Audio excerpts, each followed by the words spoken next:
আসসালামু আলাইকুম রহমতুল্লাহ বরকাত। প্রিয় দর্শক, কেমন আছেন? আশা করি সবাই ভালো আছেন। আজকে আমরা একটা বক্তব্য শুনব, চরমোনাই এবং জামাত জোট কেন টিকলো না। তাহলে কি আমরা ধরে নিব নসিবে যেটা ছিল ওটাই হয়েছে, তাকদিরে যেটা ছিল সেটাই হয়েছে? তারপরেও তারা থেমে নেই, রোজার মাসেও তারা থেমে নেই অপপ্রচার করতে।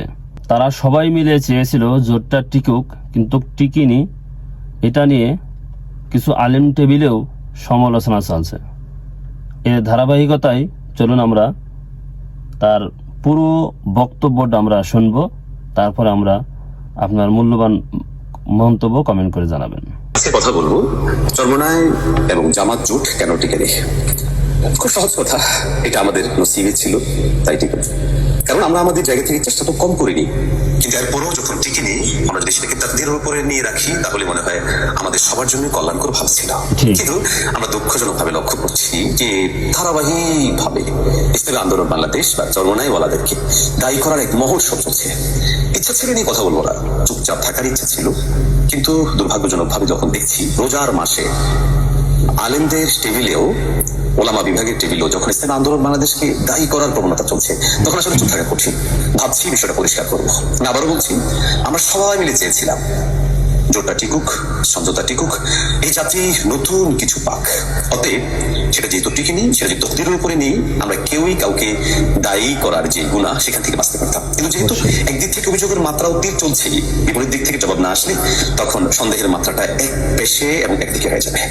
প্রিয় দর্শক, আমি আপনাদের সামনে বিষয়টা পরিষ্কার করার চেষ্টা করছি যে মূলত ঠিক কি কারণে টিকে নেই। আমি আগে বলেছিলাম মূলত জোট সমঝোতা একটা আস্থা ও বিশ্বাসের মাধ্যমে গড়ে উঠেছিল। অতএব যখন থেকে অনাস্থা ও বিশ্বাস শুরু হয়েছে, তখন থেকে এটা টিকবে না এবং নাটিকার মতো যতগুলো পরিবেশ ছিল সেটা ধীরে ধীরে তৈরি হয়েছে। প্রশ্ন হচ্ছে, এই অনাস্থা ও অবিশ্বাস কারা তৈরি করলো, কিভাবে তৈরি করলো, কারা এর পেছনে ভূমিকা পালন করলো? আমি খুব সহজেই যদি বলি তাহলে ছোট্ট করে বলতে পারি যে এই অনাস্থা ও অবিশ্বাস তৈরির পিছনে ভূমিকা পালন করেছিল যে আস্থা ও বিশ্বাস ধরে রাখার জন্য যে কাজগুলো করা দরকার ছিল সেই কাজগুলো না করা। দেখুন, রাজনৈতিক সমঝোতা এটা একটা টেবিলের বিষয় ছিল, পারস্পরিক নিজেদের বোঝাপড়ার বিষয় ছিল, কিন্তু আমরা দুর্ভাগ্যজনক ভাবে লক্ষ্য করলাম যে টেবিলের বিষয়গুলো জাতীয় মিডিয়ার মাধ্যমে প্রকাশিত হচ্ছে। ইসলামী আন্দোলন বাংলাদেশ দেশ শাসন চাচ্ছে, ইসলামী আন্দোলন বাংলাদেশ প্রধানমন্ত্রিত্ব চাচ্ছে, চরমোনাই পীর জোটে থাকছে না, মামুনুল হক জোটে থাকছে না। এই কথাগুলো কখন শুরু হলো? যখন সারা দেশের আন্দোলন সংগ্রাম সব শেষ, এখন আসন নিয়ে সমঝোতার আলোচনা হবে, কে কয়টা আসনে নির্বাচন করবে, কিভাবে করবে, এই নিয়ে যখন আলোচনা শুরু হলো, ঠিক তখনই সংবাদ মাধ্যমে বিষয়গুলো চাউর হতে শুরু করলো। কোন কোন সংবাদ মাধ্যমে বিষয়গুলো আসলো? জাতীয় দৈনিক থেকে দলীয় দৈনিকে রূপান্তরিত হওয়া আমার দেশ এক্ষেত্রে সবচেয়ে বেশি ভূমিকা পালন করেছে। আমি যদি কোন সংবাদ মাধ্যমকে ইসলামী আন্দোলন এবং জামাত সহ ৮ দলীয় জোট ভাঙার পিছনে দায়ী সাব্যস্ত করি, তাহলে সেটা হবে আমার দেশ, এবং ইতিহাস আমার দেশকে কোনোদিন ক্ষমা করবে না আমার দেশের কুশীলবদেরকেও, এবং আমরা যারা এখানে রক্ত ঘাম শ্রম জড়িয়েছি আমরা কোনোদিন ক্ষমা করবো। প্রশ্ন হচ্ছে, আমার দেশকে এই সংবাদগুলো কারা যোগান দিয়েছে, কারা দিয়েছে? খুব সহজ, সবাই জানি যে আমার দেশের সাথে সম্পর্ক যোগসাজশ স্বাভাবিকভাবেই সবচেয়ে বেশি রয়েছে জামাত ইসলামী। অতএব আমি এটুকু বলতে পারি, টেবিলের সেই আলাপগুলো মূলত আমার দেশের কাছে পৌঁছেছে বাংলাদেশ জামাত ইসলামের মাধ্যমে, আর আমার দেশ এই জোট ভাঙার পিছনে সবচেয়ে বেশি ভূমিকা পালন করেছে এবং সেটা জাতীয়ভাবে প্রতিষ্ঠিত করার জন্য এখনো পর্যন্ত সেটা চেষ্টা চালিয়ে যাচ্ছে। প্রিয় দর্শক, অনাস্থা অবিশ্বাস কেন তৈরি হলো? অনাস্থা অবিশ্বাস তৈরি হয়েছিল, এটা একটা নির্বাচনীয় সমঝোতা, তাহলে খুব স্বাভাবিক ৩০০ আসনকে কেন্দ্র করে একটা সমঝোতা হতে হবে, আসন নিয়ে একটা সমাধানে বুঝতে হবে। কিন্তু আমরা বারবার লক্ষ্য করেছি ৮ দলীয় জোটের শরিকগুলো নিজেদের পক্ষ থেকে বারবার জামাত ইসলামের সাথে যোগাযোগ করেও আসন কেন্দ্রিক যে জটিলতা, সেই জটিলতা কোনোভাবেই তারা সমাধান করতে পারছিল না, যার জন্য বিভিন্ন সংবাদ বারবার চোখ হচ্ছিল। মৌলানা মামুনুল হক সাহেব এবং চরমোনাই পীর সাহেব ২৯শে ডিসেম্বর আমার দেশ সহ যখন তারেক জি এসেছিলেন বাংলাদেশে, তখন সারা দেশের সংবাদ মাধ্যমের বড় মোটা দাগে সংবাদ ছিল যে ৮ দলীয় জোটে থাকছেন না চরমোনাই পীর মামুনুল হক। কেন?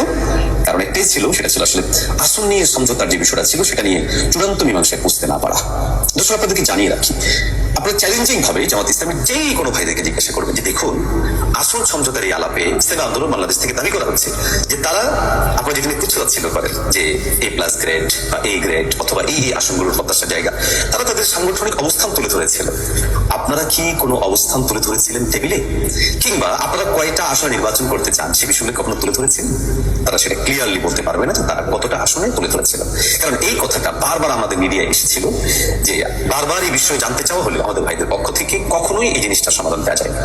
ফলে ক্ষতিটা কি হলো? দেখুন, আমরা যখন জানবো যে আপনাদের এই 10টার মধ্যে প্রত্যাশা, আমাদের এই 10টা প্রত্যাশা, তাহলে সেখানে উভয়ের প্রত্যাশাগুলো সামনে রেখে সমাধানে পৌঁছা সম্ভব ছিল, কিন্তু সেটা কিন্তু হয়ে ওঠেনি। যার জন্য মূলত একটা অনাস্থা তৈরি হয়েছে, এটা অবিশ্বাস তৈরি হয়েছে। আর এই অনাস্থা ও অবিশ্বাস তৈরি হওয়ার পিছনে সবচেয়ে বাজেভাবে যে জিনিসটা ভূমিকা পালন করেছিল সেটা ছিল এনসিপির অন্তর্বর্তী। দেখুন, খুব স্বাভাবিক নিয়ম। আমি এই কথাটা জামাত ইসলামী সমর্থক অথবা এই জোটকে টিকিয়ে রাখতে চেয়েছিলেন এই জায়গায় যত ভাইরা ছিলেন সবাইকে আমি প্রশ্ন করেছিলাম, দেখুন ভাই, আমরা 5 জন মিলে কোন একটা প্রতিষ্ঠান, কোন একটা কাজ শুরু করলাম। এখন আমরা যদি ষষ্ঠ কাউকে সেখানে নিতে হয়, তাহলে আমাদের এখান থেকে এককভাবে কেউকে নেওয়াটা ঠিক হবে? কোন অবস্থাতে ঠিক হবে না। কিন্তু এখানে কি ঘটলো? 8 দলীয় জোটের সাথে যখন নবম দল হিসেবে এনসিপিকে যুক্ত করা হচ্ছিল, ওই সময়টাতে এককভাবে বাংলাদেশ জামাত ইসলামী এনসিপির সাথে তারা পরামর্শ করে আসন বন্টন করে সিদ্ধান্ত ফাইনালে পৌঁছে গেল। এর বিপরীতে বাকি 7টি দলের কাউকে এখানে জানান দেওয়া হলো না, বরং ইসলামী আন্দোলন বাংলাদেশ এবং মাওলানা মামুনুল হক সাহেব বাংলাদেশ খেলাফত মজলিস এ নিয়ে কথা বলে কিনা বা এ নিয়ে তাদের প্রতিক্রিয়া কি হবে সেটাকেও দমিয়ে দেওয়ার জন্য আমার দেশের মাধ্যমে ছড়িয়ে দেওয়া হলো যে জোটে থাকছে না মাওলানা মামুনুল হক এবং চরমনায় পীর। এভাবেই মূলত অনাস্থা, অবিশ্বাস, অনাগ্রহ এবং নিজেদের পারস্পরিক দূরত্বটা তৈরি করা হলো। এনসিপিকে নেয়া নিয়ে কোনো অভিযোগ ছিল না, নেয়ার পক্ষটা এবং আসন নিয়ে তাদের সাথে যে বিষয়টা ঘটেছিল পুরো বিষয়টা নিয়ে আসলে মূলত অনাস্থা এবং অবিশ্বাস তৈরি হয়েছিল। প্রিয় দর্শক, জোট টিকা, জোট পরবর্তী যে আলোচনা পরবর্তী সময় এসেছিল যে দেখুন, বাংলাদেশ জামাত ইসলামীর পক্ষ থেকে তাদের জোট শরীরদেরকে কতটুকু সহযোগিতা করা হয়েছে এই বিষয়টাও কিন্তু সামনে আসা জরুরি। কারণ অনাস্থা বিশ্বাস তৈরির পেছনে এটা একটা বড় ধরনের ভূমিকা পালন করেছিল। দেখুন, বাংলাদেশ জামাত ইসলামী তাদের জন্য যতগুলো আসন বরাদ্দ করেছিল, একটা আসনও তারা ওপেন রাখেন। আপনারা যদি ঘোষিত সেই 253 আসন দেখেন, সেখানে আপনি দেখবেন জামাত ইসলামের জন্য ঘোষিত কোনো আসন ওপেন নেই। এর বিপরীত ইসলামী আন্দোলন বাংলাদেশের জন্য ঘোষিত 47টা, যদি দাবি করেছিল 50, কিন্তু ঘোষণা দিয়েছিল 47, সেখানে আবার 5টা ওপেন। বাংলাদেশ খেলাফত মজলিসে সেগুলো ওপেন। মূলত এইভাবেই একটা অনাস্থা, অবিশ্বাস ধীরে ধীরে দানা জমেছিল। এবং আপনারা জানেন যে বরাবরই এই অভিযোগটা ব্যাপকভাবে প্রসিদ্ধ যে বাংলাদেশ জামাত ইসলামী আদৌ তাদের জোটদেরকে সহযোগিতা করবে কিনা। আমরা যদি দেখি তাহলে দেখবো এনসিপি থেকে তুষারের বক্তব্য যদি আপনি নেন বা আরো অনেকেই আছেন, তাদের বক্তব্য নিলে আপনার কাছে সে বিষয়ে স্পষ্ট হবে অসহযোগিতার বিষয়গুলো। একইভাবে খেলাফত মজলিস, বাংলাদেশ খেলাফত মজলিস সহ অনেকের বক্তব্য থেকে স্পষ্ট হয় যে সহযোগিতা অসহযোগিতা কতটুকু ছিল। মজার ব্যাপার হলো ঢাকা 13-তে আল্লামা মামুনুল হক সাহেবের যে আসন, তিনি নিজেই বলেছেন খালেদ মহিউদ্দিন এর সেই টকশোতে যে প্রয়োজনীয় যে সহযোগিতাটা ছিল, যতটুকু আশা করা হয়েছিল সেই সহযোগিতাটা ছিল না, বরং দুর্ভাগ্যজনক ভাবে সেখানে 500টা ভোট দাঁড়িপাল্লায় দেওয়া ছিল। যদিও এটাকে কেউ কেউ মিথ্যাচার করে বলতে চাচ্ছেন যে এখানে চরমনাইওয়ালারা দাঁড়িপাল্লায় গিয়ে ভোট দিয়েছে। আল্লাহকে ভয় করুন ভাইয়ারা, ইসলামী আন্দোলন বাংলাদেশে কেউ সেখানে ভোট দিবে, আপনি সেটা প্রমাণ দেখাতে পারবেন কোনো? ভোটটা দাঁড়িপাল্লায় পড়েছে। অতএব এই জায়গাটা পরিষ্কার হওয়া দরকার যে দাঁড়িপাল্লায় ভোটটা পড়ার বিষয়টা কি। তার মানে হচ্ছে, আমি যেটা বলতে চাচ্ছি, এটা হচ্ছে অনাস্থা, অবিশ্বাস এবং জোট শরীরদেরকে অসহযোগিতার যে বিষয়টা বরাবরই হয়ে আসছিল। আমরা দেখলাম যে জোট গঠন এবং নির্বাচনও সেই জিনিসটার প্রভাব কিন্তু বারবার তৈরি হয়েছিল।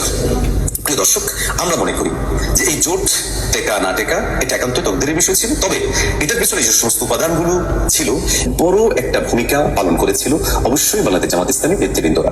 জোট নিয়ে সময়ে মধ্যেই এই কোনো মীমাংসায় না পৌঁছা অথবা নিয়ম অনুযায়ী সেটাকে অগ্রসর না হওয়া, জোট শরীরদেরকে যথাযথভাবে গুরুত্ব না দেওয়া, সময় ক্ষেপণ করে করে জিনিসটাকে নষ্ট করা সহ, এবং সবচেয়ে যেটা ভয়ঙ্কর ভয়াবহ বিষয়, নীতি আদর্শের জায়গাগুলোতে বরাবরই নিজেদের অবস্থানকে দুর্বল করে ফেলা যে বিষয়গুলো ছিল, মূলত আজকের এই জোট নাটেকার পিছনেও এটা বড় ধরনের ভূমিকা পালন করেছিল।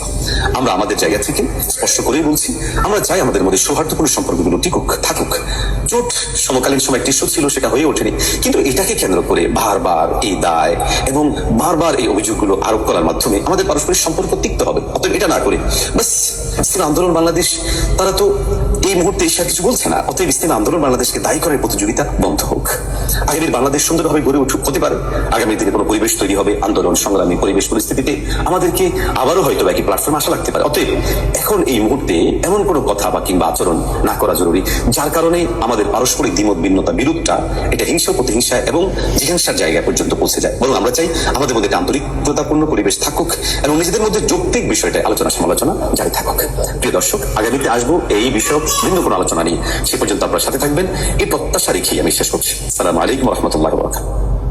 প্রিয় দর্শক, আপনারা পুরো ভিডিওটা দেখলেন, অবশ্যই আপনার মন্তব্য অবশ্যই কমেন্ট করে জানাবেন। আমরা এককভাবে থাকতে চাই, মিলেমিশে থাকতে চাই, ঝগড়া বিবাদে যেন আমরা কেউ লিপ্ত না হই। আমরা সবাই চাই বাংলাদেশ ভালো থাকুক, বাংলাদেশ ভালো চলুক, দুর্নীতি, সাদাবাজ থেকে আমরা যেন রেহাই পাই। সবাই ভালো থাকবেন। আল্লাহ হাফেজ।